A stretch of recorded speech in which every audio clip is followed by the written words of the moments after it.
Hey everybody, and welcome back to another episode of a SEO Ranking Special Podcast, the SEO Agency Rollercoaster. Imagine you're on a roller coaster, but instead of crazy loops and gravity-defying drops, we're diving deep into the dynamic world of SEO agencies. Here we're taking a closer look at the life of SEO agencies and pros, shedding some light on the everyday challenges, unfortunate bumps, and the high fives that come with the territory. You have to be this tall to ride this mix of straight talk, a sprinkle of laughs, and tons of behind-the-scenes knowledge. So if you're all about staying up to date with SEO and agency life, hit that subscribe button. Keep yourself in the know, stay sharp, and you might even find yourself chuckling here and there. My name is Andrew Zarudny, and I'm part of the marketing team over at SEO Ranking, and I'll be guiding you on this wild ride along with my co-host, Chris Simmons, the brains behind the OMG Center, your go-to for digital agency growth hacks. Hey, Chris.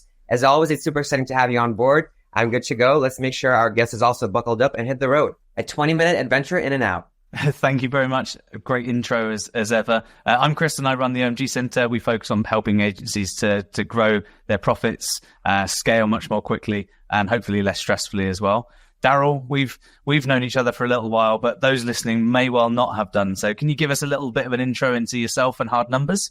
Yeah, of course. Thank you so much, both of you, for having me along today. So I'm Darryl Sparey. I'm the MD and co-founder of Hard Numbers. We're a performance-driven marketing and communications agency. We're about 4 years old. We're about 20 people. We specialize in helping ambitious companies achieve stretching growth targets, hence the name Hard Numbers. And we provide best-in-class measurement while we do it, demonstrating the impact and efficacy of what we do. Again, hence the name Hard Numbers. Hard Numbers measured well.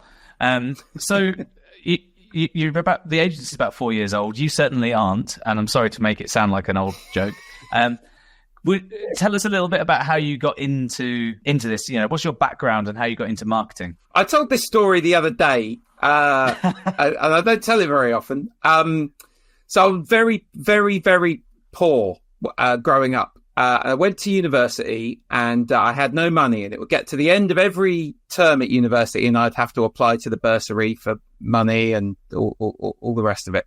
Anyway, there was one day I was at the media fair at my university, and as we were walking off campus, my girlfriend at the time said, do you know there was a company back there that would pay you £10 an hour to read newspapers? I didn't say anything. I just dropped my bag. I ran back to the media fair, ran up to the folks there and said, hi, I hear you're offering jobs to students. So they said, you heard we were paying £10 an hour to read newspapers. That business was a business called Media Report, which was what's called a press cutting agency set up by a wonderful man called Mark Adams, who set up a PR agency called Text 100. It was a very successful floated PR agency now called Next 15 Group. I worked there at uni. I then did a management buyout of that business when I left uni, ran it for a few years, sold it to a company called Precise, which I then worked for. They sold that business to Kantar, and that's what got me off and running into the world of marketing. That's brilliant. Yeah, thanks, Darryl, for sharing that intro. And what about Hard Numbers? How did you? What inspired you to start this business? And what was the vision for the agency when you first launched it? And also, I have a second part of this question because I read on your LinkedIn that you also run a business called The Family. So maybe you can also explain how that plays into your strategy, business strategy? Yeah, happy to. Yeah, so thank you. So Hard Numbers, the vision for the business really was a couple of key things. My business partner and I have both employed PR agencies and other agencies to do stuff for us in previous roles. My business partner Paul is a brilliant creative. I see myself as being a kind of, very much kind of sales and marketing and commercial. And what we wanted to do was have a business that married killer creative with, commercial acumen. We wanted an agency that was willing to commit to results. Very, very often, agencies don't commit to outcomes. They just commit to outputs. They don't even commit to that. They'll just commit to time spent for something. Whereas we wanted to have an agency that very much committed to results.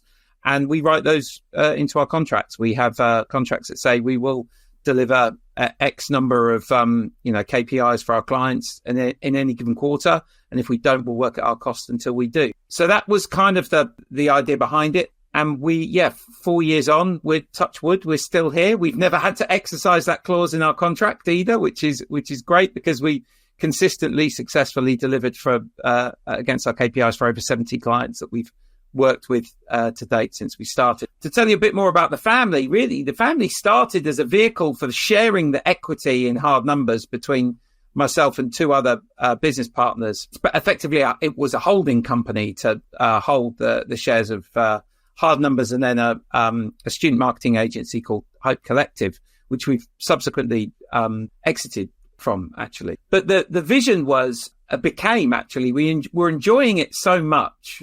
We were thinking, well, could we do this for other people, and could we help other people go on the same journey that we've gone on by potentially investing in them to start up their own agencies and do what we've done here? So the family exists as an opportunity for us to invest in anyone who's either worked for us for 4 years or anyone who comes to us with a good business plan and an idea and an opportunity to potentially invest in and help it grow and develop and become something more interesting in the future.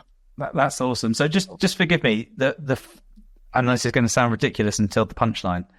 So you say that you go in, people bring pictures to you, and you look at their businesses, and then you make them an offer they can't refuse. Yeah. The Cosa Nostra. Yeah, the family. It's so funny when you say, it's one of those things where you say to someone, I've got a business and it's called the family. You can tell what kind of person they are because they're either going, oh, that's so nice, so warm and cozy and friendly, like you're part of a family, or they get the kind of mafia connection to it. And we've never really. I feel like it's less family. I'm going to go with mafia. Let the listener be the decider. Exactly. It's a Rorschach test, basically, for.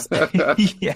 So you've been in Hard Numbers for 4 years, and I know in the last 4 years that everyone in the world knows that the last 4 years has been relatively tumultuous. Have you ever wanted to get off that roller coaster? What are some of the biggest challenges you've had? Do you know what? It still remains the most enjoyable thing I've yet done in my career. And so whilst I would be lying if I said there were days where I don't go, that was a tough old day. I'm still buckled in to the roller coaster. Me and my business partner, we're sat right at the front of the roller coaster next to one another. And we do occasionally turn to one another and go, that was quite the corkscrew to continue your roller coaster metaphor. But no, we're still happily on the roller coaster. In terms of the kind of biggest challenges we've faced, being born in COVID was definitely one of them. Our first 12 months, we never met any of our staff face to face in the first 12 months. In fact, the first time we met everyone was our first birthday party, which is brilliant. Kind of crazy, right? First birthday party and first real all hands meeting.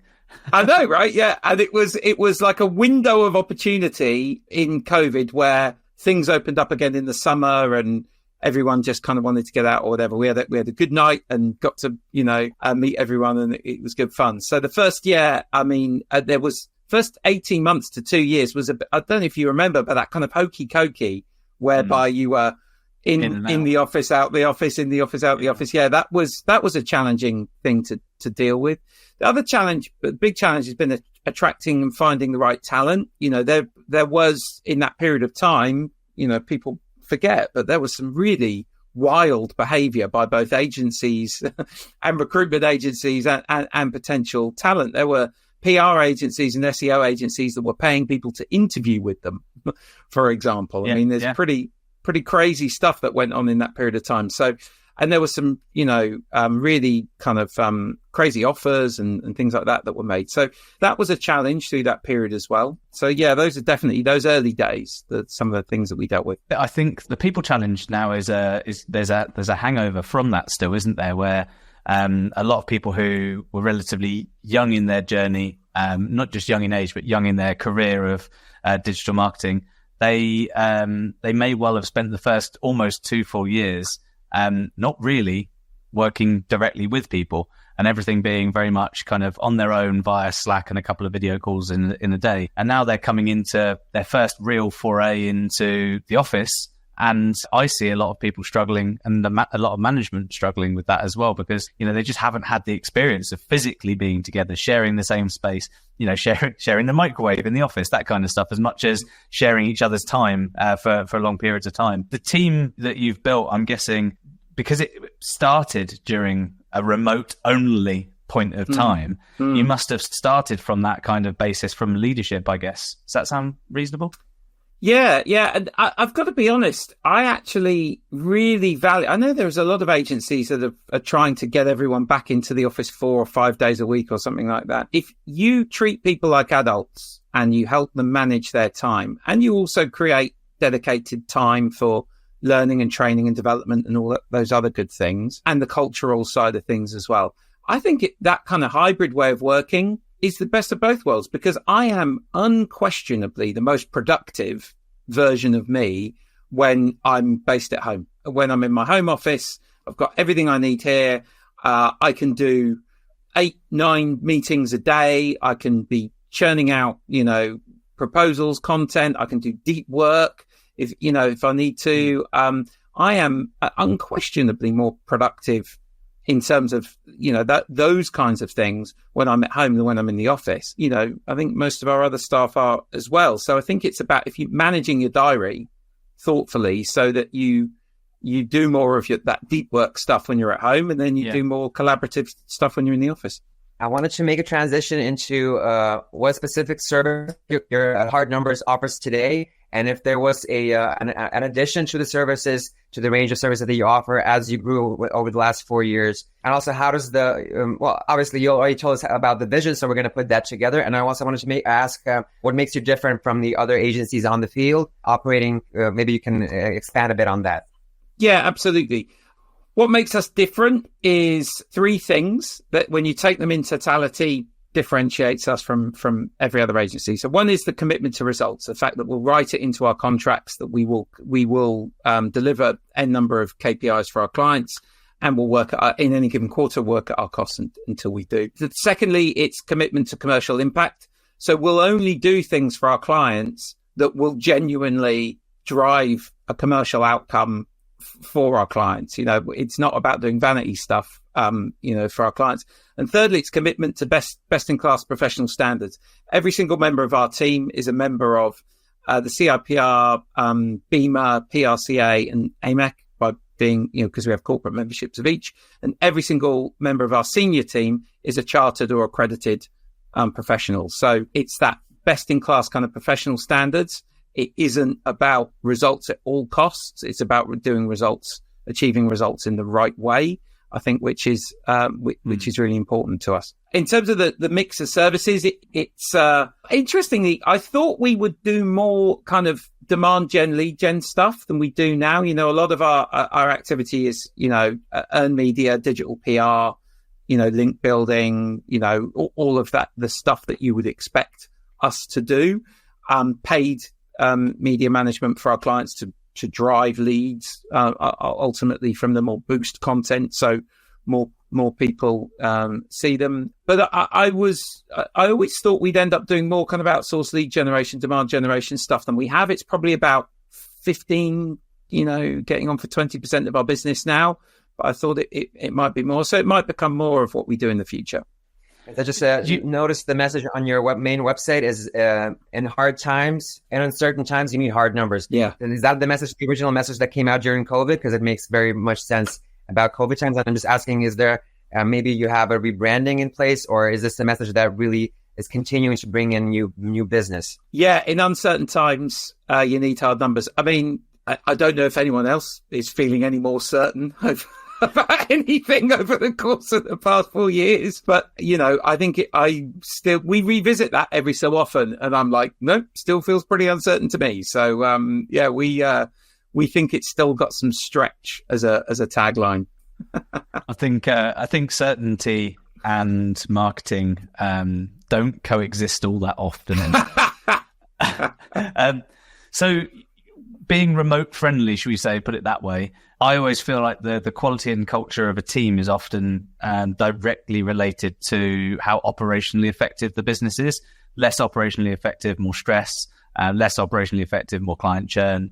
less operationally effective, harder to sell, things like that. What's your I'm guessing a lot of this stuff would be cloud-based. So what's your kind of cloud-based technology tool stack? What is it you use to keep everyone aligned, accountable, and efficient? I mean, HubSpot's the core. So we've platformed the whole business on HubSpot. So all of our activity with our clients is all obviously logged in HubSpot and things like that. But also all of our activity on behalf of our clients is all logged in HubSpot as well. So if we're outreaching to particular outlets or journalists or influencers or whatever on behalf of our clients, all of that is logged in HubSpot. So then we can use BI tools like Data Studio to then visualize all of that for our clients, so they can see how many times have we approached, a particular outlet on their behalf in the last month, quarter, year, whatever. How many times have we successfully landed, something there for them? Does it have a link? What's the DA? What's the keyword in the anchor text? All that stuff is all logged in the database, so it can all be reported on quickly and easily for our clients. Those are the kind of core things that keep us accountable. We also have a resourcing spreadsheet that my business partner Paul has created, which has become kind of bigger and bigger over time, but it basically has exports from our HubSpot and other systems that we use to basically give us a really holistic view of how much time we're spending on different clients, who is allocated to what does that look like in relation to our existing pipeline moving forward, and stuff like that as well. So it's kind of a Google sheet, but on steroids, in terms of it's pulling data from different sources and stuff like that. So that's the other thing that we use, which is invaluable to the business. Never delete that sheet then, Darryl. Oh man, have you ever seen that thing where there's like this incredibly ornate stack of technology, and then there's like that one little thing there, and that's like the spreadsheet that keeps everything else, moving. That's kind of like that resourcing spreadsheet. Quite a lot of the British COVID response was run off of Excel, wasn't it? So yeah, it is exactly like that. I wanted to ask you, Darryl, about the continued growth of hard numbers. Yeah. Is this on the agenda? Do you have like a cap on the number of clients you want to have, or do you always see yourself expanding further and further? If this is the case for you, what are your main challenges currently, today, like basically today, in terms of getting more clients, or is it just any challenges that you face that you feel are very important to the future of hard numbers? Yeah, absolutely. We didn't want to run a lifestyle business. We wanted something that was going to scale and continue to scale. It is definitely the case that we want to continue to grow. The market in our first 2.5 years were like second fastest growing PR agency in the UK, according to PR Week, third fastest growing agency, according to Provoke, all these new Agency of the Year awards, at UK Agency Awards, et cetera, right? So growth. But the market was growing. And what we've seen is the market has definitely been declining over the course of the past 12 months. And that has been a challenge for us to navigate the business through. The key has been diversifying the kinds of clients that we work with.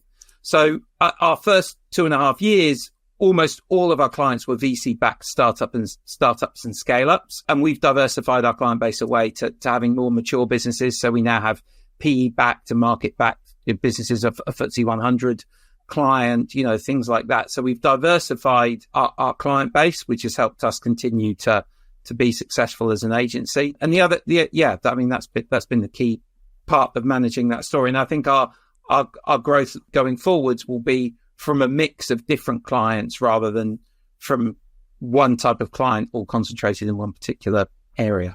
Appreciate it. And since you wear the managerial, the leadership hat at Hard Numbers, you probably get all the information passed through you. When you have a lot on your plate, do you experience good stress that motivates you to keep going? Or are you stuck not knowing where to go? Maybe you have somebody on a business partner that helps you with a certain aspect of you that maybe you're lacking with.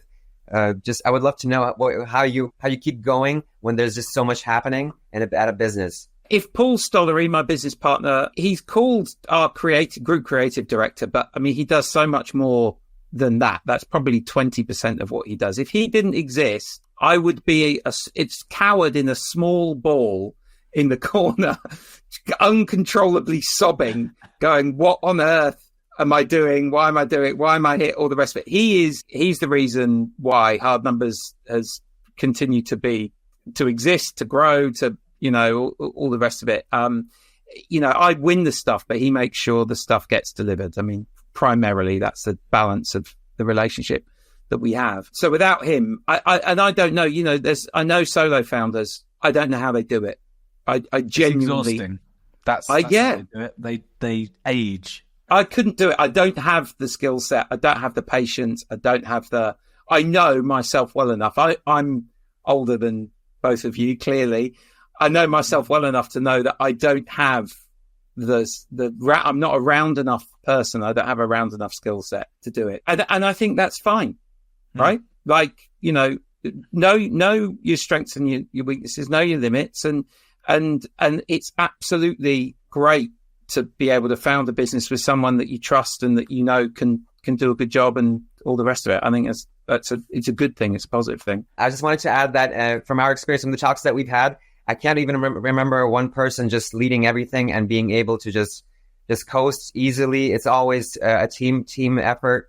So yeah, I'm glad that you have somebody to sort of ease that load, because even Chris always makes a point that that Vicky takes care of all the organizing stuff. Yeah. He's here. So yeah, it just makes perfect. Well, what did you want to add, Chris? I was just going to say that if you don't start an agency or start a business with a co-founder, you usually hire them in one way or the other in the long run, because you do realize that, I'm excellent at the sales and the marketing, but not so much on the delivery, or I'm excellent at the delivery, but not the sales and the marketing or the operational aspects. So if you don't found, you hire, usually. Yeah. Everyone talks about it all the time. So not to dwell too much on AI, because robot overlords, if you are listening to this, we love you. How are you seeing things happen in the PR aspect of agency life and marketing? I've certainly seen an awful lot more spammy things going on, but I don't know how you see it at the coalface, so to speak. I think it's how we've gone about adopting it within our business is that we have a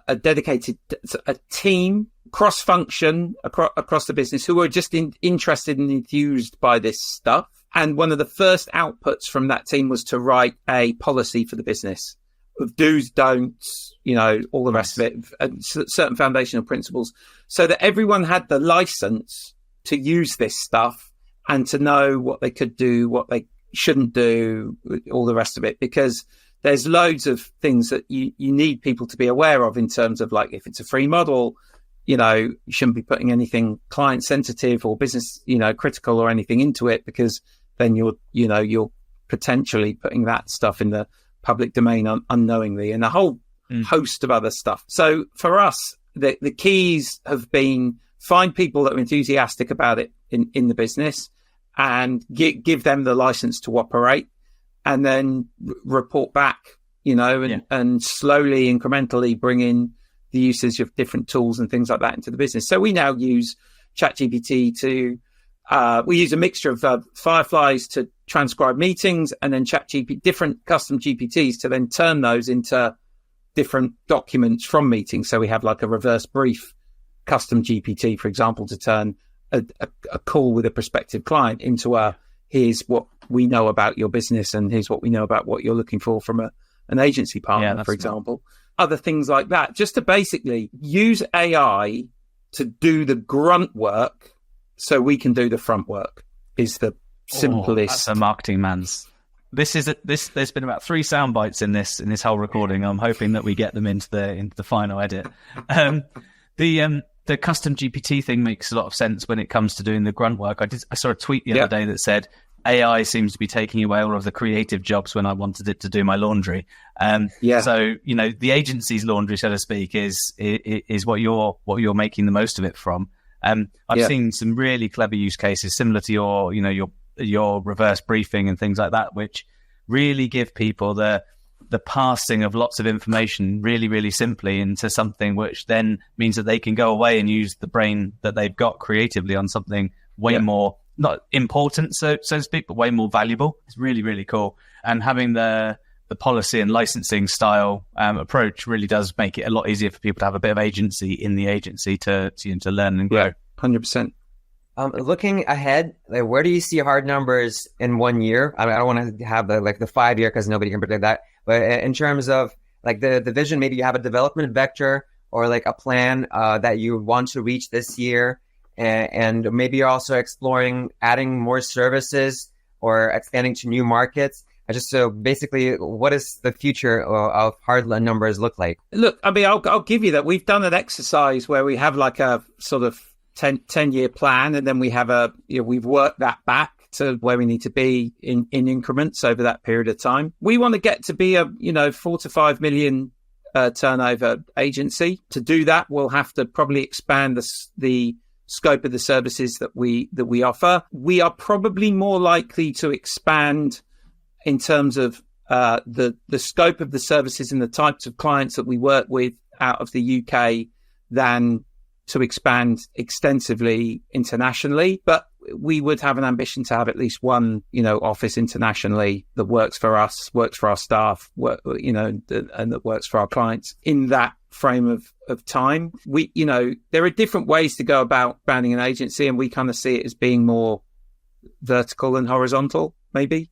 Yeah, no, that makes sense. And so your international expansion out of the UK. So I was going to make a joke about starting an office in Wales or something like that, but you're thinking further afield. Yeah, for listeners, my business partner is is originally from Cardiff, and I think he's very regularly looking for how we could potentially create a hard numbers Cardiff office. Had a feeling. I think it's